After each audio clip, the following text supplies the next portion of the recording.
Hey, what is up guys, Matt here, and so as you know I've been starting some stories on my life as a surplus stock trader. You probably saw the last one about the rusty rice pudding deal. So this story is all about pickled onions.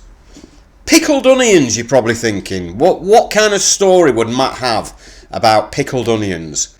So another food story. Reason being is because when I first came into this business, I was very heavily involved in the food and drink industry, and still am. But I was actually buying a lot of clearance and surplus deals on food and drink stock.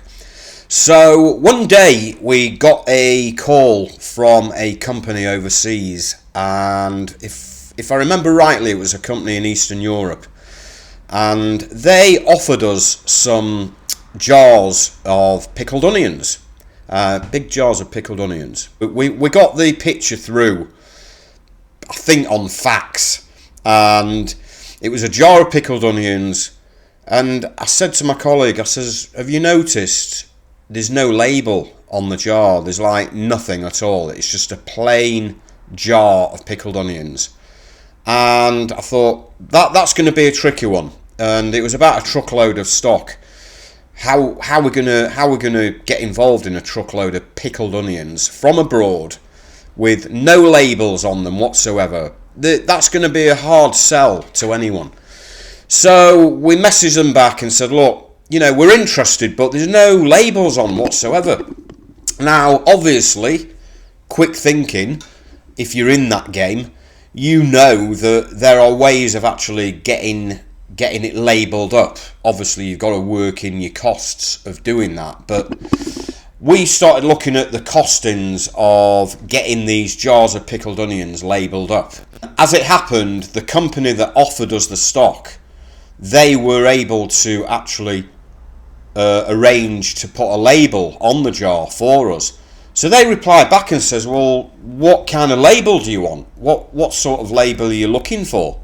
And I was thinking, well, I don't know, what am I going to do here? We're going to have to like design our own pickled onion label for this jar of pickled onions. And also, like, what name can we give them? Me and my colleague are looking at each other and thinking, what should we do here? I had a couple of young kids at the time, toddlers, and so I thought to myself, right, if I take part of their first names, and I'm not going to mention the names, you know, for privacy reasons, but like I took half of each of their names and created a name for these pickled onions. So I said to my colleague, look, this is the name, this is the brand name it's going to be on these pickled onions. And the name was named after my daughters. And so basically I named a jar of pickled onions after my daughters.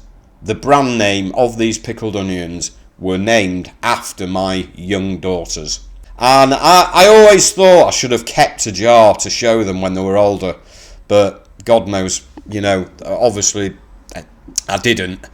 So we imported these jars of pickled onions under this brand name, named after my daughters, and, you know, brought them in, and obviously they all sold eventually. That was basically the story of a jar of pickled onions, a truckload of jars of pickled onions that were unlabelled, that I had to get labelled up, and I branded them up named after my daughters. Okay, so that's my story on the jars of pickled onions.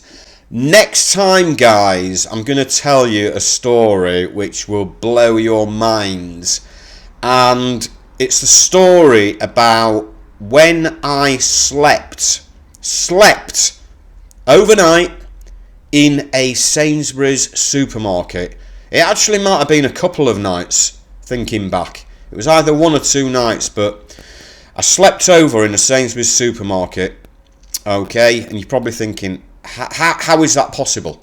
So Next time, in a week or two, I'm going to bring out a video on how I slept and why I slept in a Sainsbury's supermarket quite a long time back, and I'll explain exactly how and why I did that. Okay, so look out for that story. I will see you next time in part 3 of the life of a surplus stock trader. See you next time, guys. All the best.